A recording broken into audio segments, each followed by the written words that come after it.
Oi para todo mundo, eu sou a Ana e hoje eu vou aproveitar que é Dia das Crianças para me reconectar com a minha criança interior e celebrar um autor que fez muita diferença na minha vida de leitura. Eu às vezes digo que ele me transformou em uma leitora e em uma estudante pro resto da vida, que é o Monteiro Lobato. Eu nunca li nada que o Lobato escreveu para adultos, mas eu li e reli muitas vezes os livros infantis deles. E eu tenho esses livros até hoje, são um dos meus tesouros mais preciosos. Eu vou mostrar para vocês agora esses livros e vou comentar um pouquinho sobre eles. Tá? Monteiro Lobato é um escritor brasileiro que, na minha opinião, tem recebendo muito tiroteio, de certa forma injustificado, porque ninguém é perfeito. E eu entendo que as virtudes da obra infantil dele ultrapassam em muito as críticas e os pontos que realmente podem ser criticados. Tá? Como é que eu cheguei a essa coleção? Eu tenho também que dar os louros a quem é devido, foram os meus avós que me introduziram a essa literatura do Monteiro Lobato. Quando eu tinha ali 6 anos e estava sendo alfabetizada, a minha família, eu, meus irmãos, meus pais, a gente se mudou para um apartamento no mesmo andar do mesmo prédio dos meus avós maternos. E a partir daí, cara, eu passava muito tempo na casa dos meus avós, muito tempo. Eu estava no processo de alfabetização e a minha avó era sócia de uma entidade que não existe mais, chamada Círculo do Livro. Meu avô era professor universitário, ele incentivava muito o estudo dos filhos, eles tinham e têm muitos livros na casa deles. E eles começaram a incentivar muito essa questão da leitura em mim e nos meus irmãos.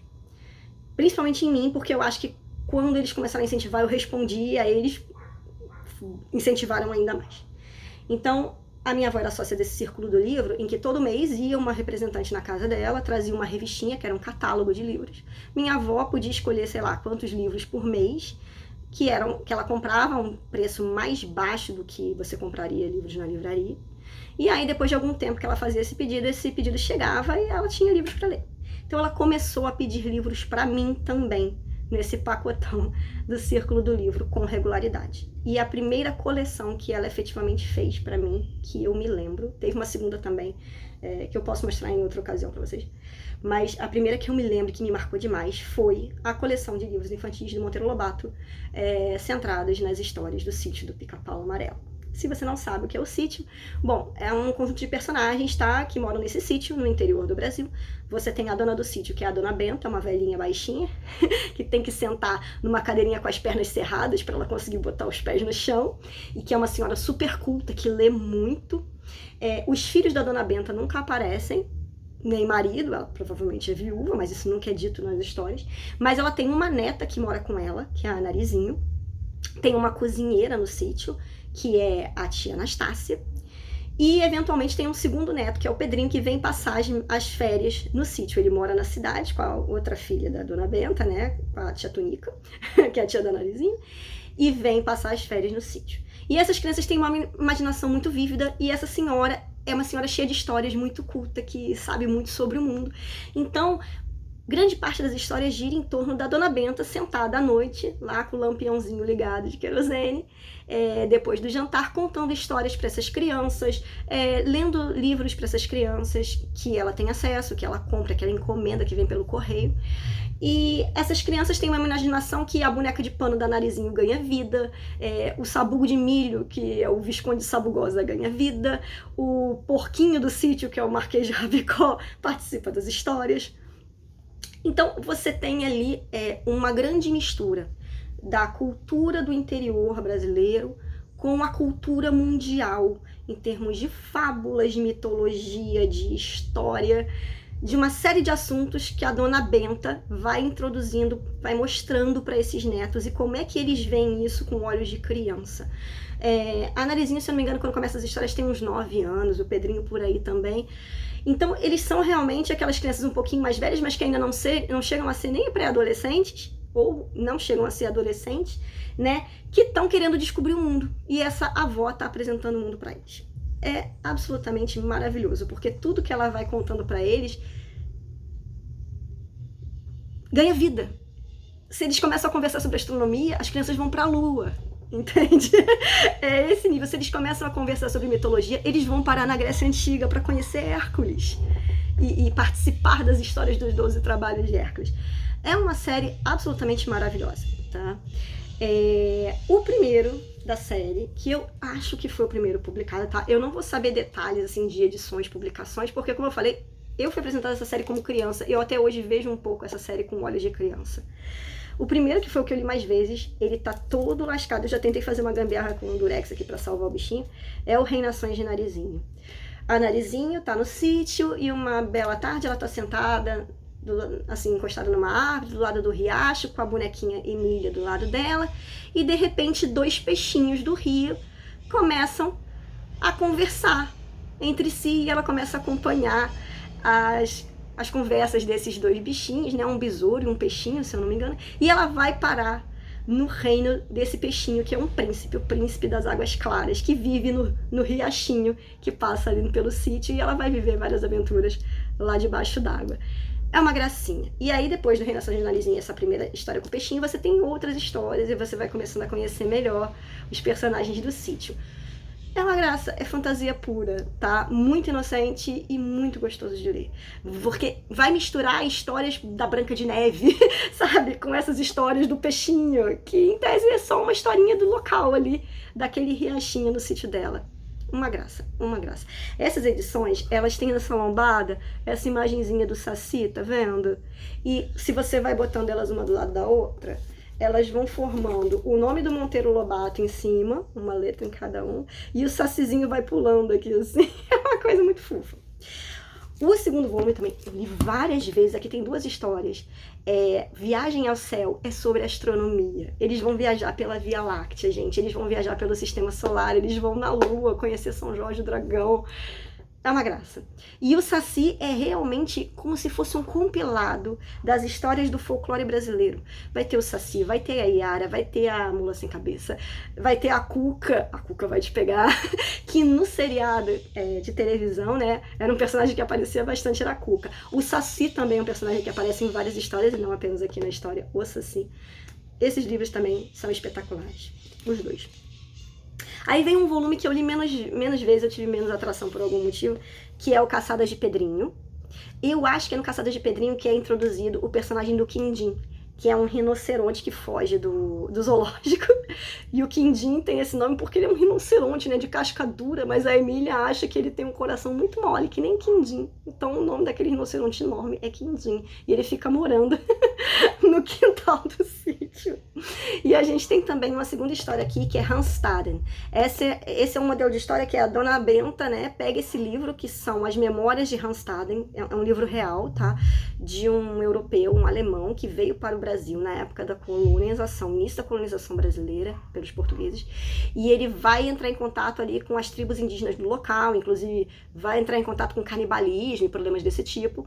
Ele vai ser prisioneiro desses índios. Então a Dona Benta vai resgatar essa história do Hanstaden, um episódio real da história brasileira, e vai contar essa história para os netos numa linguagem acessível a crianças, certo? Então, esse livro aqui é mais problemático porque, primeiro, você vai ter essas histórias um pouco mais sangrentas, e o próprio Caçadas de Pedrinho envolve uma caçada a uma onça. O Pedrinho vai entrar pelo meio do mato para caçar uma onça, lá no taquaral, lá que tem perto do sítio. Então, hoje em dia, eu realmente entendo que essas histórias não seriam tão bem vistas. Mas o fato de ele ter essa linha de histórias como a do Hanstaden, né, de pegar uma obra densa para adultos e transformar isso, adaptar isso para crianças, é uma característica dessa obra infantil do Monteiro Lobato, e eu aprendi muito com isso, tá? Não eram livros que necessariamente eu relia, mas que eu lia pelo menos uma vez. Eu li com certeza essa coleção toda uma vez, e há volumes que eu reli múltiplas vezes, tá? O que acontecia? A minha avó me deu o primeiro volume e eu li. Até chegar o mês seguinte, de chegar o segundo volume, eu reli o primeiro várias vezes. Então, assim, até eu completar a coleção, eu reli os primeiros volumes que já tinham chegado muitas e muitas vezes. E eu fiquei muito íntima desses personagens, tá? Agora, é óbvio que hoje eles estão num estado de conservação já mais sofrido, porque isso tem mais de 30 anos. E eu continuo, às vezes, ainda pegando esse livro para reler. Um que eu reli recentemente foi esse aqui, O História do Mundo para as Crianças. Eu considero esse livro, um dos melhores da coleção, se não o melhor, tá? É absolutamente espetacular. A Dona Benta vai sentar e ao longo de várias noites ali depois do jantar, ela vai contar a história do mundo para esses netos dela.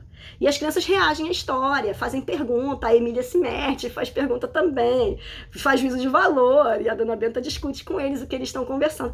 Cara, é muito legal. O História do Mundo vai começar lá na pré-história, vai contar sobre o Egito Antigo, Grécia Antiga, Império Romano, Idade Média, e vai chegar até Hiroshima e Nagasaki, tá? Muito legal, muito completo, porque o que acontece? A gente estuda na escola hoje em dia, é muito picada, a gente às vezes fica muito centrado na história do Brasil e não vê a história do todo.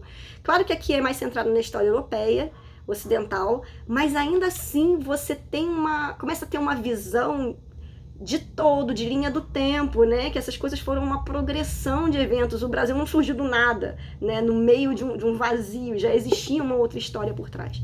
Eu sou apaixonada por história mundial até hoje, principalmente por Antiguidade e Idade Média, e eu acredito que esse seja o livro responsável por essa fagulha de curiosidade em mim, tá? Amo muito esse livro, História do Mundo para as Crianças. Recomendo demais. O volume seguinte tem uma história muito engraçada, que é o Memórias da Emília. Gente, Memórias da Emília. Eles trouxeram na viagem ao céu um anjinho. Olha que coisa mais linda, o anjinho. O anjinho tava lá perdido, chorando no meio da Via Láctea. Eles trouxeram pro sítio. E no livro Memórias da Emília, o que acontece? A Emília é uma personagem, assim, tem uma personalidade muito marcante, tá? E entre outras características, ela é muito vaidosa, ela se acha o máximo. Então ela resolve que ela vai escrever as memórias dela. Só que se ela vai escrever as memórias dela, elas têm que ser as memórias mais espetaculares que já foram escritas, a biografia mais incrível do mundo. Então ela começa a inventar. As memórias da Emília não são memórias, é tudo inventado, é tudo ficção. Uma crítica danada às autobiografias, tá? E uma dessas histórias envolve o anjinho, por isso que ele tá aqui. Ela vai tentar fazer asas pro Visconde de Sabugosa. É uma bagunça. Muito, muito bom. E esse volume aqui também tem uma segunda história, que é o Peter Pan. A Dona Benta vai adaptar a história, né, do Peter Pan, ou Peter Pan, e contar essa história para as crianças do sítio. É maravilhoso, maravilhoso. Eu já li o Peter Pan original, né, do J.M. Barrie, e, cara, chega muito perto. Assim, não perde em nada o charme por ser uma adaptação, porque não é o tipo de adaptação que vai retalhar a obra e cortar muita coisa. É só uma questão de adaptar a linguagem mesmo e traduzir isso para uma criança que não é uma criança inglesa do final do século XIX, início do século XX, que é uma criança do século XX no interior do Brasil. Entendeu? Esse é o lance, essa é a pegada. O volume 6, cara, isso aqui me ajudou tanto na minha vida que vocês não fazem ideia. Aqui a gente tem Emília no País da Gramática e Aritmética da Emília. Isso aqui é um tipo de livro que o Lobato escrevia, de caráter um pouco mais didático, informativo, de criar interesse nas crianças por estudar a língua portuguesa e estudar matemática. Então, eles vão passear, por exemplo, no País da Gramática, e eles vão conhecer os substantivos, os adjetivos, os advérbios, qual é a diferença de uma interjeição para uma preposição. Muito bonitinho. E o Aritmética da Emília, se não me engano, eles fazem um circo com os números e com as operações matemáticas. A imagenzinha para ser desse segundo livrinho. Cara, isso aqui me impressionou, porque eu li isso aqui relativamente muito jovem. Ao longo de todo o meu primário, quando eu chegava na escola e ia ter aula de português e matemática, eu lembrava dessas histórias e isso fixou demais os conceitos na minha mente. É claro que hoje provavelmente tem algumas coisinhas que devem estar desatualizadas aqui, mas o Lobato tinha essa característica de conseguir injetar fantasia e injetar magia que te deixava interessado em aprender mais sobre esses assuntos, entende? Eu gostava de ir para a escola. Eu sempre fui uma criança que gostava de ir para a escola. E esse tipo de alimento aqui, intelectual, exacerbava ainda mais essa característica em mim, e eu gostava ainda mais de estudar. Para mim, estudar na escola não era um sofrimento, porque eu tinha isso aqui para me agarrar, sabe? Outro livro dessa mesma característica da gramática e da aritmética é o Geografia, da Dona Benta. Olha que coisa mais fofa, estudando o sistema solar, fazendo comparações aqui com a melancia e a maçãzinha. E eu não mostrei pra vocês, mas na contracapa desses livros sempre tem a fotinha de um personagem. Por exemplo, esse aqui tem o Marquês de Rabicó, o anterior tinha a Cuca, tinha aqui a Emília, muito mega fofa. Todos eles têm algum. O volume 8 era os Serões de Dona Benta, que, de novo, ia discutir aqui assuntos até de física, sabe? Como pressão, luz, ondulatória. Um livro também muito legal. Para despertar curiosidade nas crianças mesmo sobre ciência, sabe? Esse aqui também é outra ideia que fixou na minha mente, que até hoje me interessa, que é a História das Invenções. A Dona Benta vai comentar a história de diversas invenções do mundo, né? Vai falar de Santos Dumont. Cara, muito, muito bom isso aqui, porque a gente hoje, quando estuda as ciências, quando a gente estuda tecnologia, a gente vê o retrato de hoje daquela tecnologia, mas a gente não necessariamente vê quais foram os passos ao longo da história que a gente teve que percorrer para poder chegar na computação, para poder chegar na energia elétrica. Aqui ela vai comentar esse tipo de coisa. Como é que foi inventada uma lâmpada, né? Aí ela vai falar lá da eletricidade, do conceito de eletricidade que os gregos tinham lá atrás e tal. Bem legal. E aqui você também tem o Dom Quixote para crianças. Desculpa, Dom Quixote das crianças. Que é, de novo, a Dona Benta, né? Que leu o Dom Quixote, grande clássico, vai contar a história de Dom Quixote e Sancho Panza para as crianças e elas vão reagindo ao longo da história. Cara, talvez seja a melhor adaptação de Dom Quixote que eu já li até hoje. Eu já li umas 2 ou 3, talvez umas 4. E essa, com certeza, é a melhor de todas. Ela realmente captura um bocado da essência de Dom Quixote, assim, e te dá o suficiente para você ficar curioso e ler o livro todo. Eu ainda não li o Dom Quixote até hoje, gente. Vergonha total na minha vida. Mas eu vou ler, porque não tem como partir disso aqui e não chegar no Dom Quixote completo na idade adulta. Isso é um fato, é questão de tempo, tá bom? E aí vem um outro livro que impactou demais a minha vida, gente. Esse aqui chega a ser engraçado de comentar. Esse é O Poço do Visconde. Monteiro Lobato foi um cara que lutou muito pela campanha do Petróleo é Nosso. Ou seja, de incentivar a exploração de petróleo dentro do Brasil, né? Durante muito tempo se achou que nem existisse petróleo brasileiro. Ele falava, é um absurdo, com um território desse tamanho, é óbvio que a gente tem petróleo, é uma questão de achar. E esse livro, se não me engano, foi escrito mais ou menos na mesma época que foi descoberto o primeiro campo de petróleo brasileiro, lá na Bahia. Qual que é a desse livro? O Visconde de Sabugosa, que é um grande sábio, que ele fica na estante, né? Então ele fica lendo os livros, né? Nos tempos vagos. Ele pega um livro de geologia para ler e começa a estudar sobre petróleo. E aí ele vai começar naqueles serões, né? Depois do jantar ali à noite. Ele vai começar a ensinar para as crianças o que ele aprendeu nesses livros sobre a extração de petróleo, sobre a produção de petróleo. E aí as crianças vão resolver que elas vão furar um poço de petróleo no sítio. E elas vão achar petróleo. E o sítio vai ficar riquíssimo, entendeu?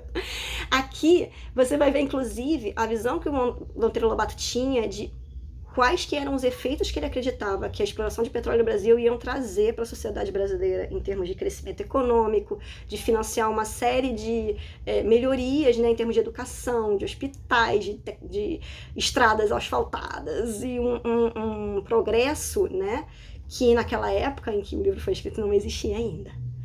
Ele foi bem visionário nesse ponto, tá? E por que eu falo que é até engraçado o amor que eu tenho por esse livro? Eu li isso aqui várias vezes e eu me lembro de ainda criança falar, eu vou ser engenheira, eu vou trabalhar em exploração de petróleo, eu vou produzir petróleo no Brasil. Há 17 anos eu trabalho com petróleo, minha gente. Eu me formei em engenharia mecânica e há 17 anos eu trabalho com petróleo, com engenharia de petróleo. Meu mestrado foi em engenharia mecânica com ênfase em petróleo e energia, e eu trabalho com isso todos os dias. Então esse aqui é um dos meus xodós. Junto com a História do Mundo das Crianças, o Poço do Visconde também fez muita diferença. Aqui o Visconde, ó, pra vocês não dizerem que eu não mostrei, ele é muito lindo. O Visconde é um dos meus personagens favoritos dessa série, porque ele é só um sabuguinho de milho, mas ele lê o tempo todo e ele é muito sábio. Todo mundo reconhece que ele é muito sábio e ele é só um sabuguinho de milho. Coisa mais linda. Lembra um pouco o lance do Ratatouille, né? Um grande cozinheiro pode vir de qualquer lugar. Um grande sábio, um grande cientista pode vir de um sabugo de milho na estante. Incrível. O cara era muito bom. O volume 11 tem Histórias de Tia Anastácia, que eu amo. A proposta desse livro, que agora não é a Dona Benta que vai contar as histórias, não é o sabuguinho de milho sábio que vai contar, é a Tia Anastácia, a cozinheira analfabeta, que vai contar as histórias da tradição oral do interior brasileiro para as crianças. Ah, bom demais! E vai ter também o Pica-Pau Amarelo, que também é uma história assim, mas assim, vamos pegar várias histórias que existem no mundo e juntar todas no sítio. Todos os personagens de histórias que você imaginar, do cowboy ao gato Félix, todo mundo no sítio ao mesmo tempo. É uma graça também. Esse aqui tá meio destruído, gente. Eu não sei o que aconteceu aqui com o meu livro. Não sei, não estou sabendo. Mas aqui você tem 2 livros também. A Reforma da Natureza, que eu lembro pouco, tá? Esse é algo que os detalhes estão me fugindo. E o Minotauro, que o Monteiro Lobato vai começar já a brincar com os conceitos da mitologia greco-romana, que são outra fisgada que ele deu em mim, que até hoje eu amo mitologia greco-romana de paixão. E a fonte tá no Monteiro Lobato. Você pode crer que ele tem a mãozinha dele nesse negócio. Bom, aí nós temos um volume 13, que tem A Chave do Tamanho, que é uma história interessantíssima. A Emília aperta um botão lá, vira uma chave numa sala especial, que ela usa o pozinho de pirlim-pim-pim, o pozinho mágico para acessar. E quando ela vira essa chave, ela desliga o tamanho do mundo. Todos os seres humanos passam a ter centímetros de altura. E aí, isso vai causar uma revolução no mundo. E a gente vai acompanhar quais são os efeitos dessa revolução. Pessoas, assim, comunidades inteiras vão viver dentro de um balde. Ninguém mais vai usar roupa. Por algum motivo, agora que eles ficaram pequenos, ninguém mais se incomoda em usar roupa. Que nem bebê, né? A Emília fala, os bebês quando são pequenos não se incomodam em usar roupa ou não. Podem ficar pelados e não sentem vergonha. A gente agora que é pequeno também vai andar pelado. As lógicas delas são incríveis, tá? E também tem um volume aqui de fábulas, também muito bom. Aqui a gente, inclusive, tem o personagem do burro falante, que é outro personagem que eu não mencionei ainda, que é muito maravilhoso. No volume 14 aparece o Quindim, ó, o rinoceronte fofo. E os 2 últimos volumes, né, o 14 e 15, tem os 12 trabalhos de Hércules. Putz, esse aqui foi um dos que eu li mais vezes também. O Pedrinho, a Emília e o Visconde vão parar na Grécia Antiga e vão ajudar o Hércules a executar os 12 trabalhos de Hércules. Cara, isso aqui é um prato cheio. Ele é dividido em 2 volumes mesmo, a primeira parte fica nesse aqui e a segunda parte fica no 15º, que também tem histórias diversas, algumas histórias curtinhas, para terminar a série. Gente, isso aqui pra mim não tem preço, tá? Eu provavelmente nunca vou me desfazer desses livros. Eu não sei se minhas filhas, quando eu me for, vão valorizar isso, se meus descendentes vão dar alguma bola, se vão jogar numa lata de lixo. Mas pra mim eles significam demais. Nunca vou deixar de ser grata ao Monteiro Lobato por ter despertado em mim essa curiosidade, esse amor pela leitura. É dele a frase, um país se faz com homens e livros. Numa época que falar homens não era algo considerado sexista, ele estava realmente falando do ser humano como um todo. Um país se faz com homens e livros. E eu, desde que eu comecei a ler esses livros ali com 6, 7 anos de idade, eu acredito profundamente nisso. É um dos motivos pelos quais eu tenho esse canal. É para mostrar para as pessoas que os livros fazem a diferença. Principalmente os livros que a gente lê, relê, absorve, dialoga com eles, que a gente traz para o coração e leva para a vida inteira. É isso. Muito obrigada por terem assistido a essas divagações de uma velha. E uma coisa também que eu acho que é muito forte na minha vida. Várias vezes eu já me peguei pensando, quando eu ficar muito velhinha, eu gostaria de ser como a Dona Benta. Ela realmente era uma mulher espetacular. Beijo para todo mundo. Tchau, tchau.